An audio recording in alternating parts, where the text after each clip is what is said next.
Saya kalau 4 kali ketemu para rektor itu bagi saya belum apa-apa. Kalau perlu tiap bulan kita ketemu.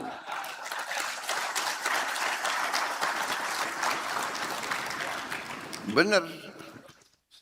Saya butuh jumpa dengan orang-orang pintar. Saya kasihan beberapa profesor yang tinggal di sekitar Jakarta itu. Bolak-balik dipanggil, ya kan? Saya dengar mereka itu tiap 2 jam buka handphone. Yang di Bandung pun tidak ada alasan, karena sekarang ada Wush. Selamat pagi, salam sejahtera kita sekalian, Shalom, Salve Om Swastiastu, Namo Buddhaya. Saudara-saudara sekalian, terima kasih atas laporan tadi Menteri Mendikti. Saudara-saudara sekalian, saya monitor terus jalannya Salesehan sampai malam kemarin padat, dan secara garis besar saya mengikuti bahwa suasana berada dalam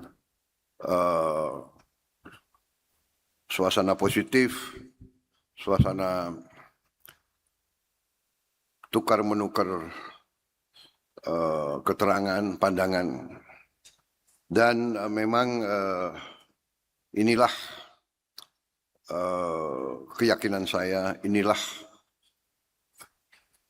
keinginan saya, bahwa semua potensi seluruh bangsa harus bersatu, harus mengeluarkan segala pemikiran, segala inisiatif untuk kebaikan kita bersama, untuk survival kita, untuk kelangsungan hidup bangsa Indonesia. Saudara-saudara, dalam waktu yang singkat kita berusaha, saya sebagai pemegang mandat, sebagai kendali atas negara Indonesia pada saat sekarang, saya diberi mandat sebagai nahkoda, katakan, saya berusaha untuk selalu menyampaikan keadaan umum yang kita hadapi sebagai suatu bangsa, bahwa bumi kita, planet kita sudah semakin menjadi kecil karena sains dan teknologi. Sekarang kejadian belasan ribu kilometer berpengaruh kepada kehidupan kita. Kita tidak bertikai, kita tidak bermusuhan sama siapa. Tapi kalau ada perang nuklir di satu belahan dunia, kita akan kena dampaknya. Karena itu menurut saya, dan saya kalau 4 kali ketemu para rektor itu bagi saya belum apa-apa. Kalau perlu tiap bulan kita ketemu.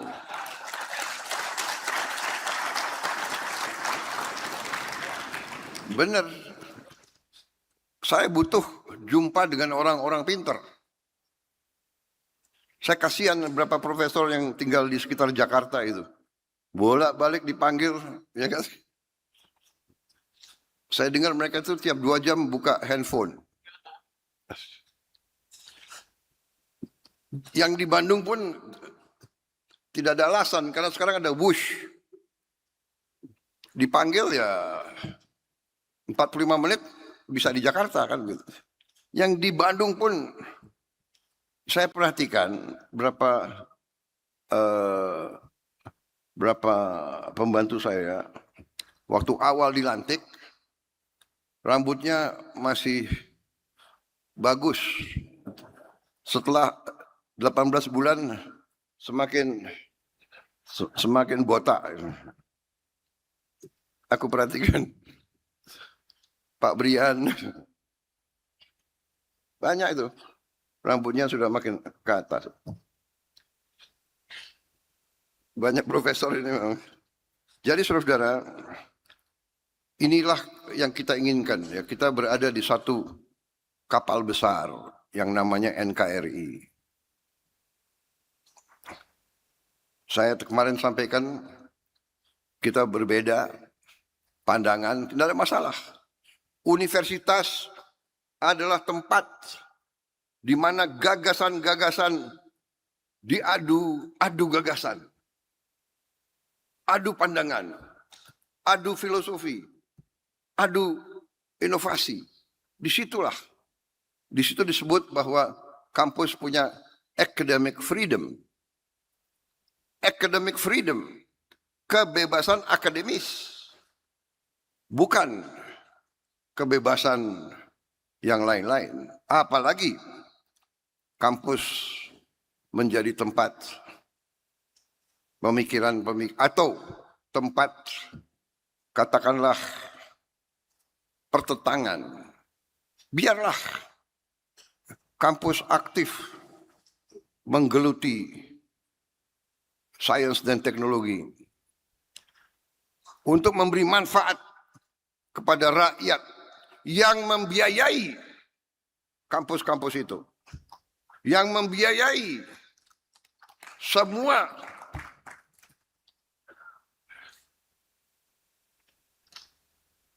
lembaga pendidikan.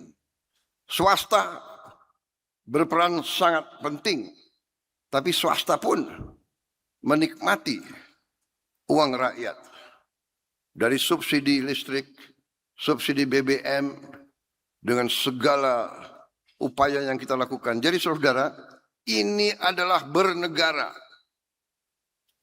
Jadi terima kasih saudara dengan tekun mengikuti saran-saran ini, dan saya terima daftar usulan dan daftar pertanyaan yang tadi disampaikan cukup banyak.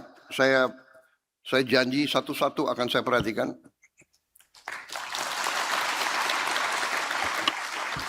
Saudara-saudara, jangankan usul dari profesor, usul dari anak di desa yang sampai langsung ke saya lewat TikTok atau lewat, saya segera tindak lanjut, saudara. Ya karena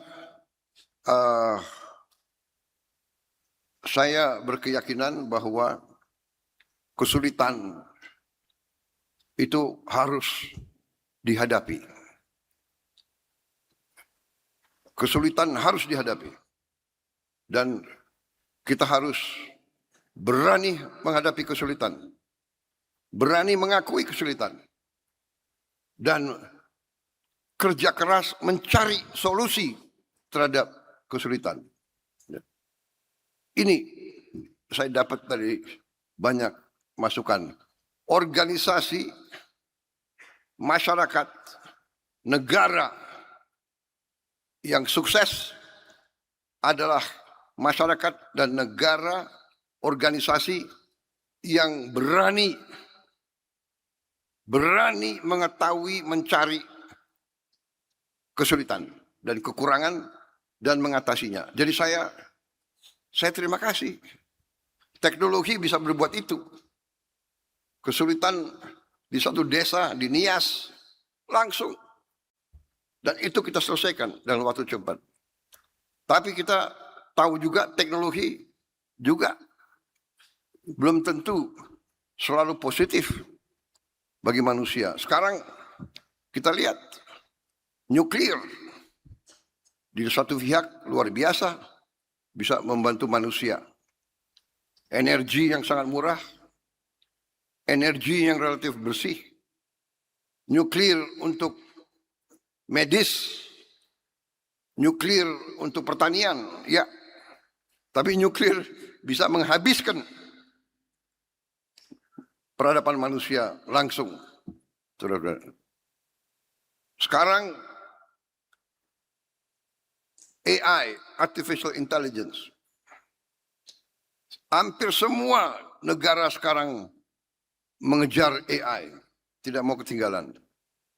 Tapi bapak-bapak penemu AI sendiri sudah memberi warning bahwa AI ini bisa menjadi repot bagi manusia.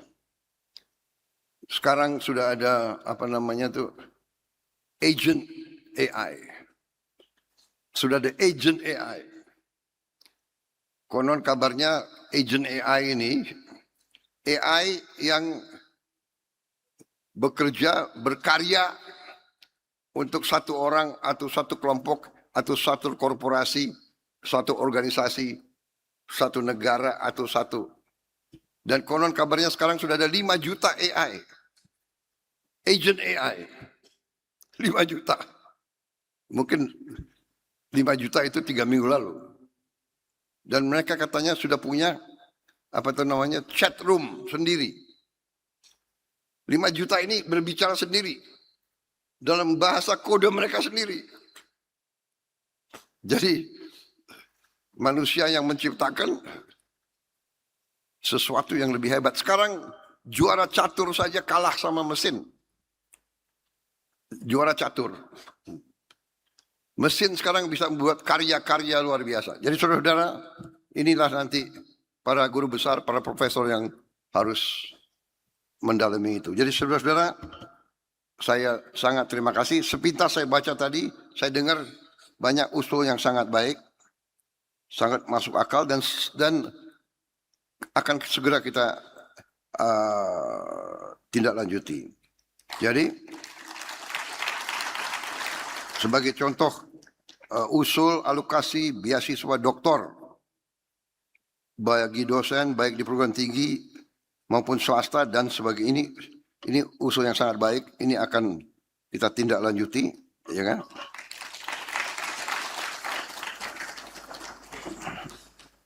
Tadi juga usul sektor industri biaya riset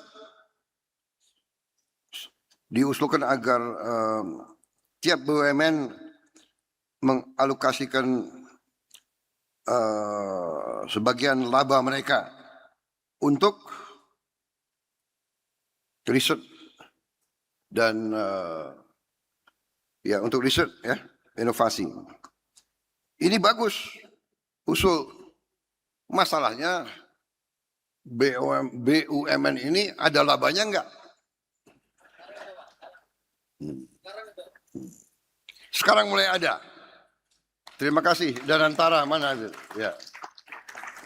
Terima kasih. Nah, itu kan sudah mulai botak terus itu. Terima kasih. Satu tahun ini sudah mulai ada laba. Ya. Masalahnya kemarin ini BUMN ini ya kita sudah tahulah ya. Sudah lama jadi orang Indonesia, saudara sudah mengerti. Ini sedang kita bersihkan, sedang kita tertibkan. Dari 1.000 lebih BUMN, sekarang kita sudah tutup lebih dari 200. Lebih dari 200. Nantinya kita akan bikin tinggal 300 lah. Ya. Bagaimana Pak Oscar Doni? Ujungnya kita bisa berapa BUMN? Ujungnya nanti 250. Bayangkan. Lebih dari 750 kita tutup. 750 dirut. 750 direksi. Kali 4 atau kali 5. 750 komisaris. Kali 10.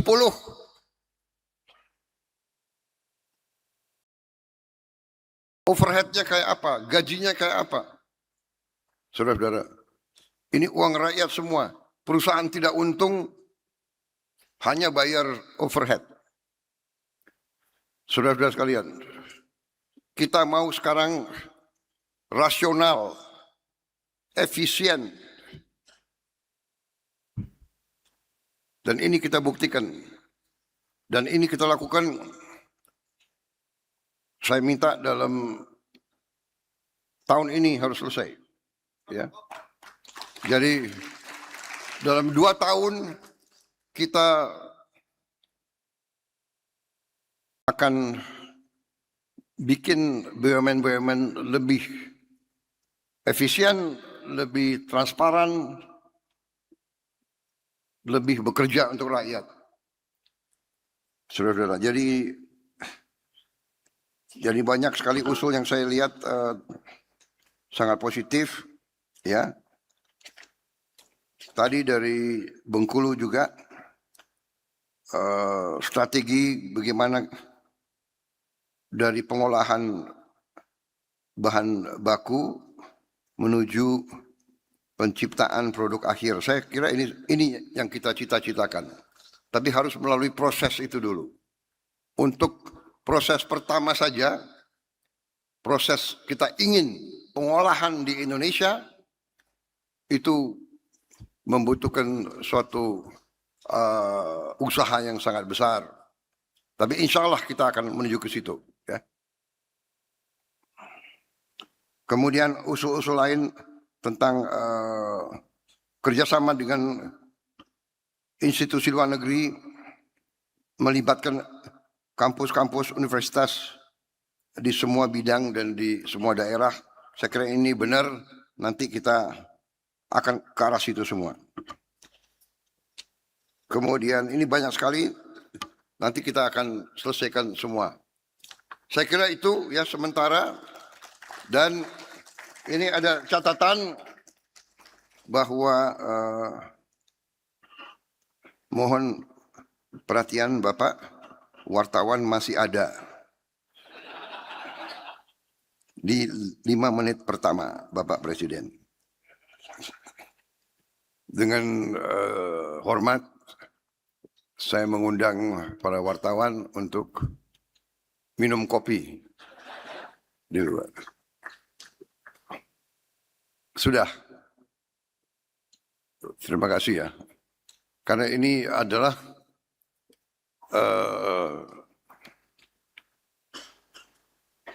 penutupan, tapi di mana sekaligus sesi terakhir saya untuk Sarasehan kali ini. Subscribe, share, like, and comment. Subscribe, share, like, and comment. Subscribe, share, like, and comment. Subscribe, share, like, and comment. Subscribe, share, like, and comment.